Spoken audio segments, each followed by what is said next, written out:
하나님 말씀 열왕기하 9장 14절에서 26절까지 함께 봉독하겠습니다. 이에 님시의 손자 여호사밧의 아들 예후가 요람을 배반하였으니 곧 요람이 온 이스라엘과 더불어 아람의 왕 하사엘과 맞서서 길앗 라못을 지키다가 아람의 왕 하사엘과 더불어 싸울 때에 아람 사람에게 부상한 것을 치료하려 하여 이스라엘로 돌아왔던 때라. 예후가 이르되 너희 뜻에 합당하거든 한 사람이라도 이 성에서 도망하여 이스라엘에 알리러 가지 못하게 하라 하니라. 이에 예후가 병거를 타고 이스라엘로 가니 요람 왕이 거기에 누워 있음이라. 유다의 왕 아하시야는 요람을 보러 내려왔더라. 이스라엘 망대에 파수꾼 하나가 서 있더니 예후의 무리가 오는 것을 보고 이르되 내가 한 무리를 보나이다 하니 요람이 이르되 한 사람을 말에 태워 보내어 맞이하여 평안하냐 묻게 하라 하는지라. 한 사람이 말을 타고 가서 만나 이르되 왕의 말씀이 평안하냐 하시더이다 하며 예후가 이르되 평안이 내게 무슨 상관이 있느냐 내 뒤로 물러나라 하니라.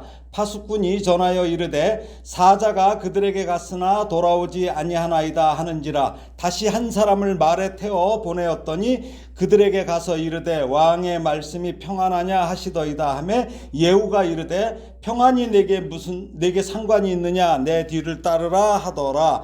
파수꾼이 또 전하여 이르되 그도 그들에게까지 갔으나 돌아오지 아니하고 그 병거 모는 것이 님시의 손자 예후가 모는 것 같이 미치게 모나이다 하니 요람이 이르되 메우라 하매 그의 병거를 메운지라.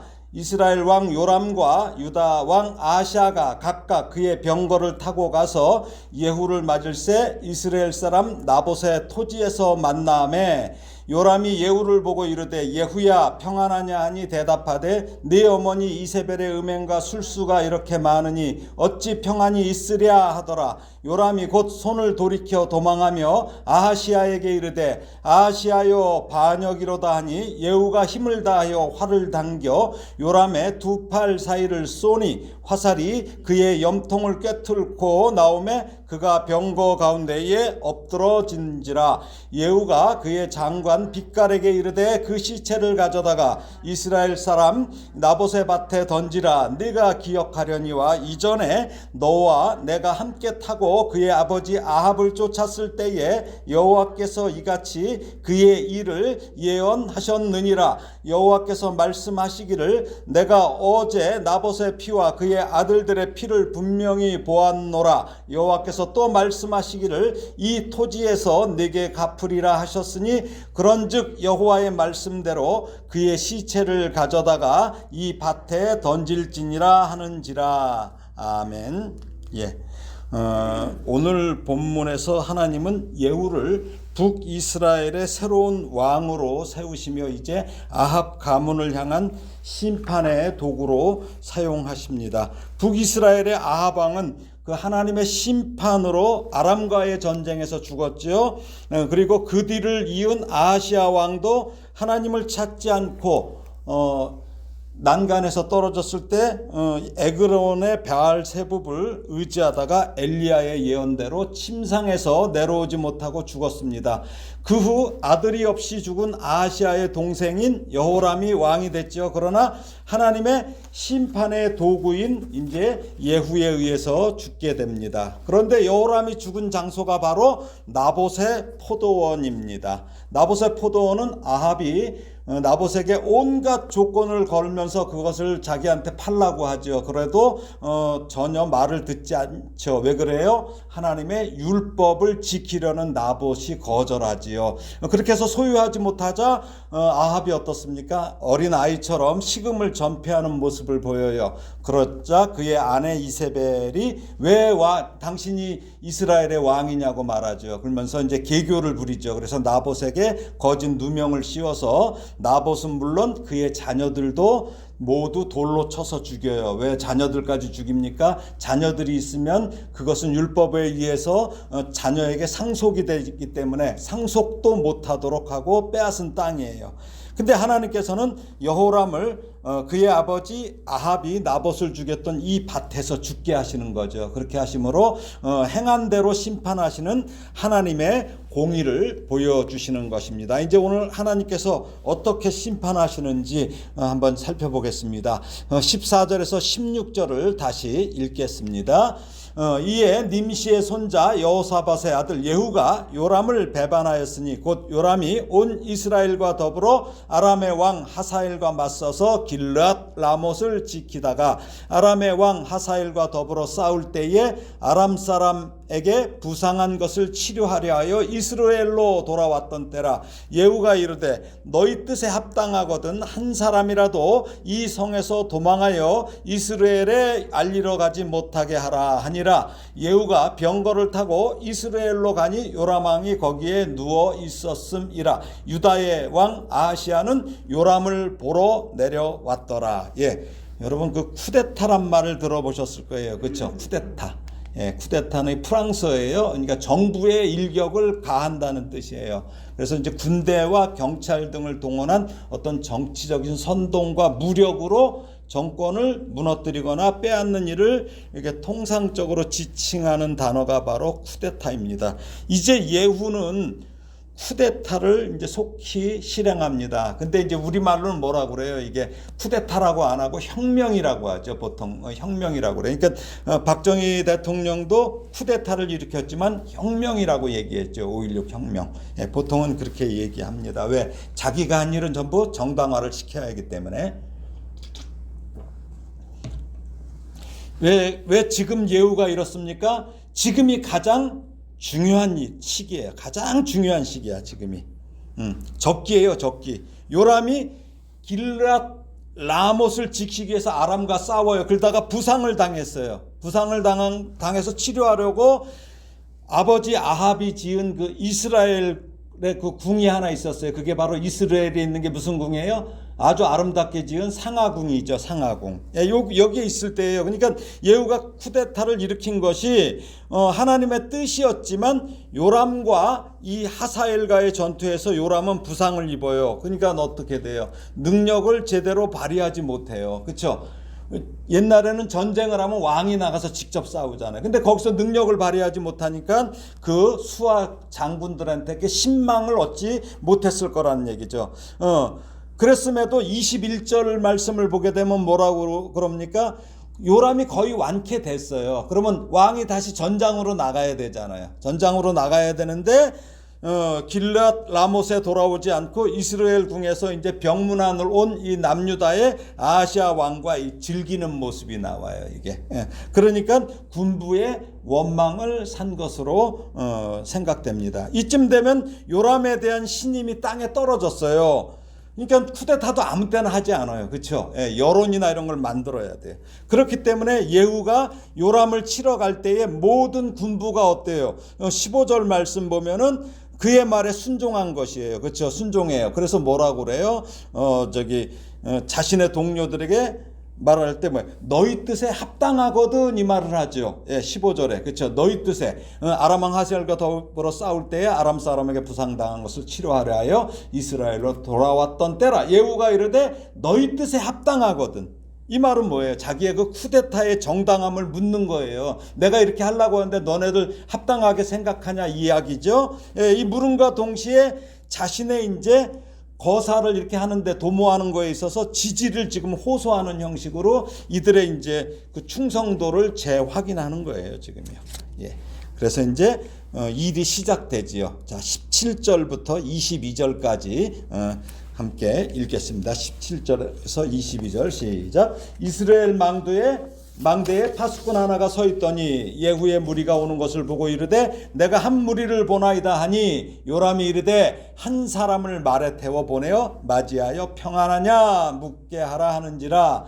한 사람이 말을 타고 가서 만나 이르되 왕의 말씀이 평안하냐 하시더이다 하매 예후가 이르되 평안이 내게 무슨 상관이 있느냐 내 뒤로 물러나라 하니라. 파수꾼이 전하여 이르되 사자가 그들에게 갔으나 돌아오지 아니하나이다 하는지라. 다시 한 사람을 말에 태워 보내었더니 그들에게 가서 이르되 뭐라고 그래요? 왕의 말씀이 평안하냐 하시더이다 하며 예후가 이르되 평안이 내게 상관이 있느냐 내 뒤를 따르라 하더라. 파수꾼이 또 전하여 이르되 그도 그들에게까지 갔으나 돌아오지 아니하고 그 병거 모는 것이 님시의 손자 예후가 모는 것 같이 미치게 모나이다 하니 요람이 이르되 메우라 하매 그의 병거를 메운지라.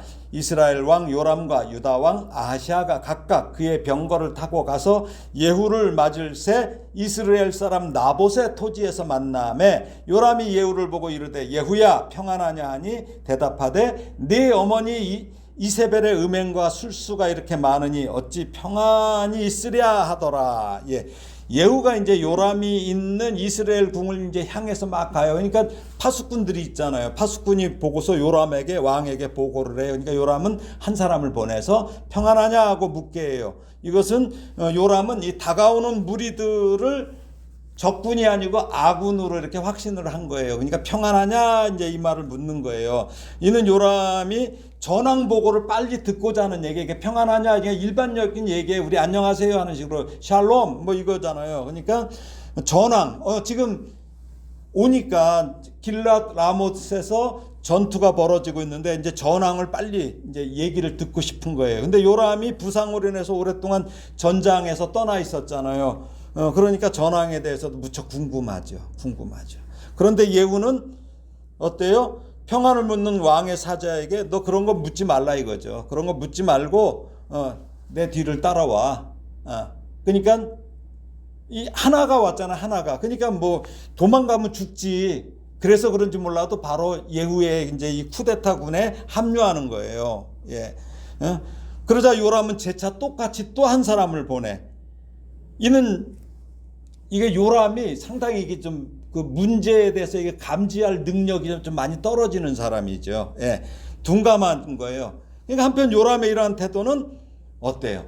하나님께서 심판을 행하시는데 더욱 그 순조롭게 그렇게 하는 결과를 가져오죠. 이렇게 둔감하니까. 다시 파수꾼이 재차 보냈던 사람도 다시 돌아오지 않는다고 왕에게 이제 보고하죠. 그러니까 이제 저들의 우두머리로 보이는 자가 누구예요?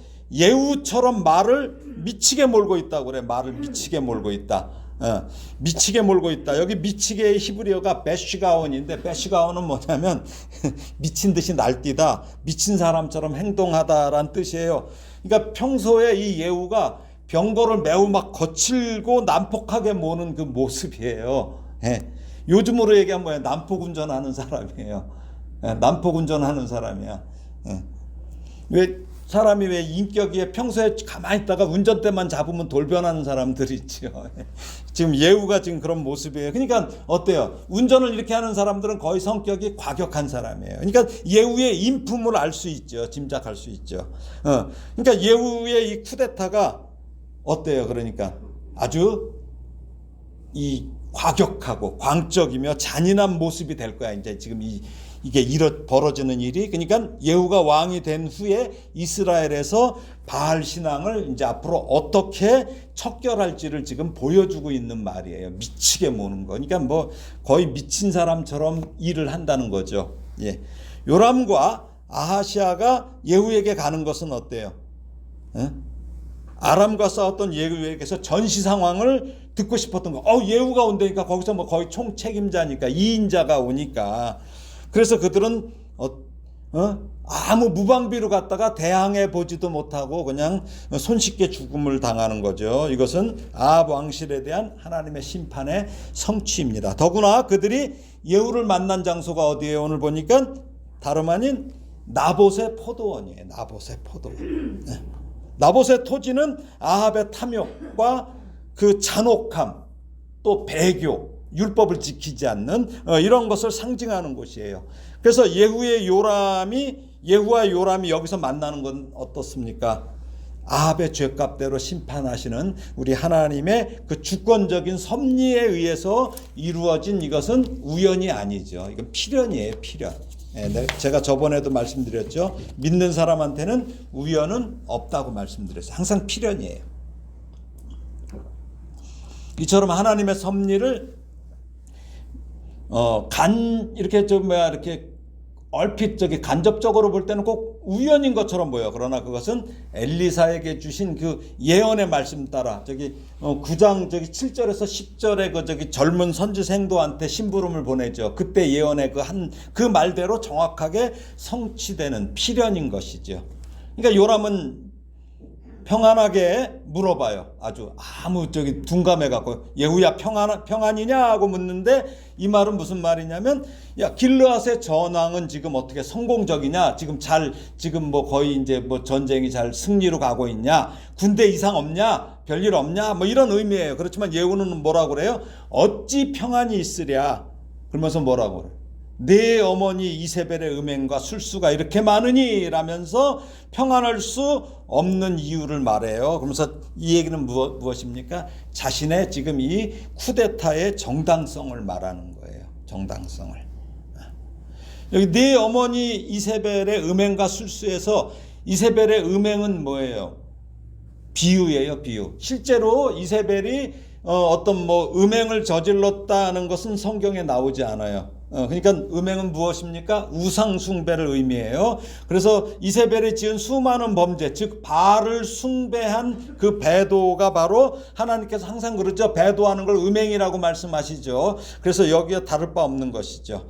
또 술수라는 것은 여기 술수가 쾌셰프 해갖고 무엇이냐면 마술, 마법이란 뜻이에요. 이것은 무슨 얘기냐면 율법에 금지된 그 종교적인 어떤 그런 신비스러운 행위들을 목적으로 고안된 어떤 속임수 행위들 가리키는데 이것을 신명기 18장 10절에서 12절에 자세하게 나오는데 앞에 보시면 이제 제가 요걸 좀 이제 설명까지 해서 이렇게 올려놨어요. 한번 볼까요? 읽어볼까요? 그의 아들이나 딸을 불 가운데로 지나게 하는 자나 점쟁이나 기륭을 말하는 자나 요술하는 자나 무당이나 진언자, 이거 주문을 외우는 자예요. 진언자나 신접자, 그 영매술, 그 다음에 박수, 강신술, 초혼, 죽은 사람의 혼을 불러오는 자, 초혼자를 너희 가운데에 용납하지 말라. 이런 일을 행하는 모든 자를 여호와께서 가증히 여기시나니 이런 가증한 일로 말미암아 네 하나님 여호와께서 그들을 네 앞에서 쫓아내셨느니라. 그러니까 뭐예요? 바로 이세벨이 이런 짓을 했다는 거죠. 이런 짓을 했다는 거예요, 지금요. 그러므로 예후가 말한 음행과 술수라는 이 두 용어는 명백히 그 오므리 왕조, 아합 왕조가 시작된 그 오므리 왕조의 우상 숭배와 타락함에 대한 요약적인 평가예요, 평가. 즉, 내 어머니 이세벨의 우상 숭배와 그 이세벨의 온갖 이런 지저분한 짓들이 온 이스라엘에 이것을 퍼뜨린 결과 하나님의 심판으로 아람과 전쟁도 그래서 일어났다는 거죠. 지금 그 얘기예요, 그 얘기입니다. 저번에도 말씀드렸죠. 이 바알 이런 이방의 이런 우상 숭배는 꼭 뭐가 뒤따른다고 그랬어요? 그 걔네들이 말하는 신전에서 음행이 꼭 있었단 말이죠. 그 사제들하고. 그래서 이걸 하나님께서 더욱더 가증하게 여기셨던 거죠. 예. 그래서 근데 어떻게 평안이냐? 너 어떻게 나한테 평안이냐고 말하느냐 이 말이죠. 예. 평안이란 뭐예요? 전쟁이나 평화의 문제보다 평안이라는 것은 더 깊은 차원의 것이에요. 무슨 말씀이에요? 우리 그리스도인에게 평안이란 무엇입니까? 물질이나 권력이나 명예의 문제보다 더 깊은 차원이에요. 더 높은 차원이에요. 그러니까 당시의 이스라엘이나 현재 우리 성도들, 신자들에게 평안은 뭐예요? 어디서 와요? 하나님과의 관계에서 오는 겁니다. 하나님과의 관계. 하나님과의 관계가 멀어지면 평안할 수가 없는 거죠. 가정에서도 그러잖아요. 부부간의 관계가 멀어지면 평안할 수 없어요. 자녀하고도 마찬가지예요. 또 직장이나 이런 데서도 서로 관계가 틀어지면 결코 평안할 수가 없는 거예요. 근데 가장 우선이 하나님과의 관계죠.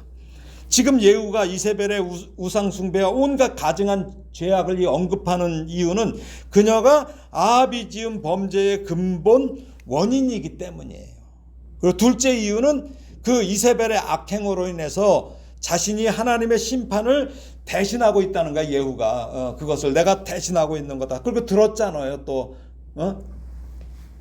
엘리사의 제자가 와서 기름 부으면서 말했잖아요. 그래서 자기의 이 쿠데타의 정당성을 제시하기 위한 것입니다.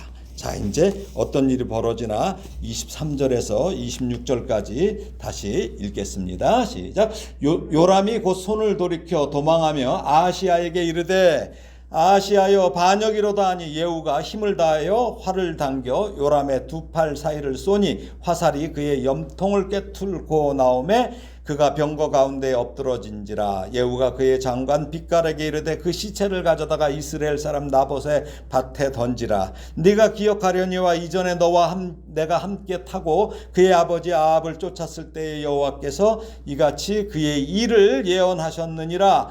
여호와께서 말씀하시기를 내가 어제 나봇의 피와 그의 아들들의 피를 분명히 보았노라. 여호와께서 또 말씀하시기를 이 토지에서 내게 갚으리라 하셨으니 그런즉 여호와의 말씀대로 그의 시체를 가져다가 이 밭에 던질지니라 하는지라. 이제 요람이 직접 이제 자신이 손을 돌이켜 병거를 몰아 도망한다는 말이에요.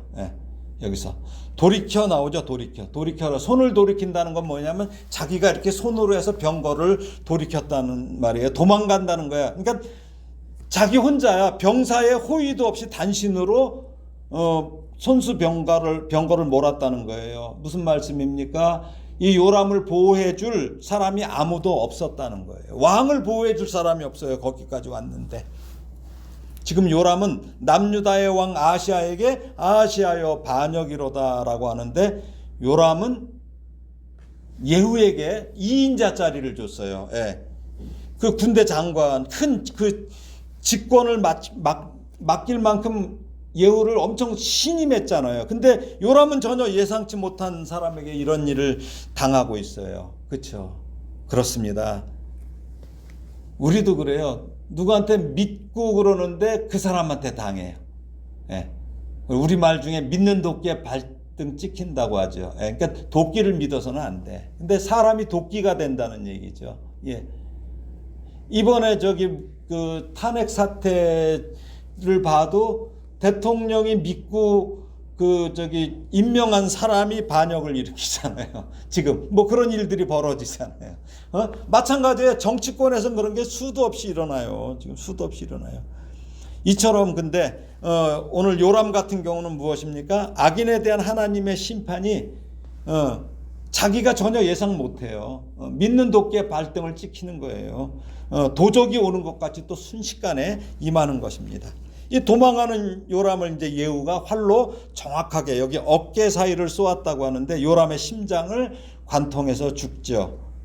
예후는 뭐라고 말합니까? 이전에 너와 내가 함께 타고 그의 아버지 아합을 쫓았을 때에 라며 아합 왕 때에 엘리야가 예언한 일을 빗갈이라는 장관에게 지금 말하고 있어요. 그렇죠? 빗갈이라는 장관에게 얘기해요. 이 얘기는 엘리야 선지자가 하나님의 심판을 아합에게 그렇게 예언할 때 그 자리에 빗갈도 있었고 예후도 있었다는 것을 말하는 거예요. 그 자리에 있었다는 거예요. 그러니까 예후가 아합에 대한 엘리야의 선고를 잊지 않고 있었다는 것은 그가 하나님께 대한 신앙이 있었다는 거죠. 그걸 기억하고 있는 것은 그걸 암시해요. 그래서 열왕기하 10장을 보게 되면 10장 16절 17절을 보게 되면 이렇게 말씀이 나와요. 이르되 나와 함께 가서 여호와를 위한 나의 열심을 보라. 예후가 얘기해요. 자기가 하나님을 위한 열심이 있대요 하고 이에 자기 병거를 태우고 사마리아에 이르러 거기에 남아있는 바 아합에게 속한 자들을 죽여 진멸하였으니 여호와께서 엘리야에게 이르신 말씀과 같이 되었더라. 엘리야에게 그러니까 그걸 다 듣고 있었던 거죠. 그대로 지금 다 행하고 있는 거예요. 만일 예후가 이게 믿음이 없었다면 하나님께서 아합의 집을 진멸하시기 위해서 선지자 엘리야를 통해서 기름을 부으라고 명령하시지도 않았을 거예요. 그렇죠? 더욱 확실한 것은 예후가 왕이 되어서 그 바알의 그 신당을 헐죠. 신당을 헐고 그곳에 뭘 만들어요? 변소를 만들어요. 변소. 그게 열왕기하 10장 26절 27절에 이렇게 나와 있어요. 바알의 신당 있는 성으로 가서 바알의 신당에서 목상들을 가져다 불살하고 바알의 목상을 헐며 바알의 신당을 헐어서 변소를 만들었으니 오늘까지 이르니라. 예. 아주 그냥 일 확실하게 하고 있어요. 지금 예후가. 아마 예후가 우스갯소리로 제가 말장난 잘하는데 이거 다 했냐? 그러니까 예, 다 했습니다. 예. 하고 그랬을 것 같아요. 예. 근데 나봇의 피와 그의 아들들의 피를 이 토지에서 내게 갚으리라 하셨던 이 하나님의 말씀을 예후가 꺼낸 것은 여기 갚으리라가 왜 실라무티인데 이건 뭐냐면 온전한, 완전한, 끝내다, 완성하다라는 말로 사용돼요. 또 평안하다, 배상하다, 보수하다, 회복하다로도 이렇게 사용돼요. 그러니까 놀랍게도 앞에서 여러 차례 요람이 예후에게 물었던 평안하냐 했죠. 예. 이게 바로 뭐냐면 웨실라무트야. 근데 갚으리라도 웨실라무트예요. 동일한 단어가 사용됐어요. 동일한 단어. 그건 무슨 의미가 있어요? 예? 그 일을 끝내야만, 보복이 돼야만 평안한 거예요. 예. 그러니까 범죄한 죄인에 대한 그 보복으로 나타나고 있는 것이죠. 예. 이는 예후를 통한 심판을 통해 무고한 피를 흘리게 한 아합의 죄, 이세벨의 우상숭배, 술수에 의해 파괴됐던 하나님과 이 백성들 사이가 평안으로 회복된다는 거예요. 이게 갚으리라는 게 뭐예요? 평안이에요. 평안. 또 하나님은 나봇과 그의 아들들이 흘렸던 그 피를 흘렸던 바로 그 장소에서 아합과 이세벨, 요람을 포함한 그의 후손들을 심판하심으로써 나봇에 대한 그 보복을 완전히 갚으심으로 인해서 평안이 되는 거예요. 네. 악인을 처벌해야 평안할 거 아니에요. 그렇죠. 우리가 병 걸리면 어떻습니까? 병 걸리면 그 완전히 나아야지 평안하잖아요. 균이 남아 있으면 감기 안 나갔는데 평안해요? 아니죠. 그러니까 이 악인에 대한 완전한 보복이 있어야만 평안한 것입니다. 그래서 이게 평안이냐 하고 여기 갚으리라가 같은 말인 것입니다. 참 그러니까 이 언어를 참 기가 막히게 갖다 쓰는 거예요. 그렇죠? 예, 말씀을 정리합니다. 평안도 우리가 주관적인 평안과 절대적인 평안이 있어요. 예, 상대방은 억압을 당하는데 나는 평안하다면 그것은 자기의 주관적인 평안일 뿐이에요. 근데 세상은 거의 이런 짓들을 많이 해요. 그렇죠? 남들이 밟고 나서 자기는 평안해요. 그동안 아합의 가문이 말했던 평안은 자신들만의 평안이었던 것입니다. 그러나 하나님께서 우리에게 주시는 평안은 절대적인 평안입니다. 그 평안은 당신의 독생자를 죄의 대속을 위해 죽도록 내어주심으로 하나님은 가지실 수 있고 평안을 오히려 자식을 죽임으로 가지실 수 있는 이상한 평안이에요. 그리고 이것을 믿는 우리 신자 성도들은 이것을 얻을 수 있는 평안이에요. 이를 사도 바울은 뭐라고 그럽니까? 이를 사도 바울은 그는 우리의 화평이신지라 둘로 하나를 만드사 원수된 것을 곧 중간에 막힌 담을 자기 육체로 하시고 법조문으로 된 계명의 율법을 폐하셨으니 이는 이 둘로 자기 안에서 한 세 사람을 지어 화평하게 하시고 또 십자가로 이 둘을 한 몸으로 하나님과 화목하게 하려 하심이라. 원수된 것을 십자가로 소멸하시고, 그러니까 원수 관계가 해소가 돼야지 평안이죠. 그러니까 이게 에베소서 2장 14절에서 16절에 이렇게 사도 바울이 이렇게 정리했죠. 이것은 왜 그렇습니까? 우리가 하나님께 지은 모든 죄, 빚진 것이죠. 이게 빚. 예. 모든 죄를 주님이 완전히 보상하시기 때문이에요. 그것도 아들을 죽이심으로. 그래서 하나님과 우리는 온전한 그 평화의 관계로 들어갈 수 있다는 거예요. 다른 방법으로는 없다는 거죠. 또 우리 예수님의 죽음을 통해서 사람과 끼리의 관계에서도 이게 평화가 이루어지는 거죠. 이게 중요한 거예요. 이게 하나님과만 평안이면 이거 평안 아니죠. 그래서 야고보 사도는 이렇게 얘기하고 있죠. 야고보서 3장 17절 18절에서 오직 위로부터 난 지혜는 첫째 성결하고 다음에 화평하고 관용하고 양순하며 긍휼과 선한 열매가 가득하고 편견과 거짓이 없나니 화평하게 하는 자들은 화평으로 심어 의의 열매를 거두느니라. 이게 무슨 말씀입니까? 이웃과의 관계죠. 이웃과의 관계가 어때요? 신자는 성결, 첫 번째. 화평, 관용. 관용은 뭐예요? 너그러움이죠. 너그러움. 예, 양순, 긍휼. 이 선한 열매가 가득해야 된다는 것이죠. 이게 풍성해야 돼. 아주 가득해서 풍성해야 돼. 그 다음에 뭐가 없어야 돼요? 편견과 거짓이 없어야 돼요. 예. 근데 집에 꼭 저기 개 키우는 사람들이 있어. 편견이랑 개 키우는 사람이 있어요. 개 키우면 안 돼. 편견. 예. 선입견 이거 키우면 안 돼요. 예. 키우면 안 됩니다. 그래서 편견과 거짓이 없어야 이웃과 화평할 수 있습니다. 이게 그래야지 평안이 오는 것입니다. 그러므로 우리가 신자의 샬롬, 우리 평안 이게 구체적인 상태는 예수 그리스도의 고난과 승리로 인해서 우리가 가질 수 있어요. 우리가 못 가져요. 주님께서 주셔야 돼요. 이런 놀라운 평화가 가득한 이 성도가 되시기를, 이 귀한 평화를 주시기 위해서 십자가에서 죄값을 보상해 주신 예수님의 이름으로 축원합니다. 아멘.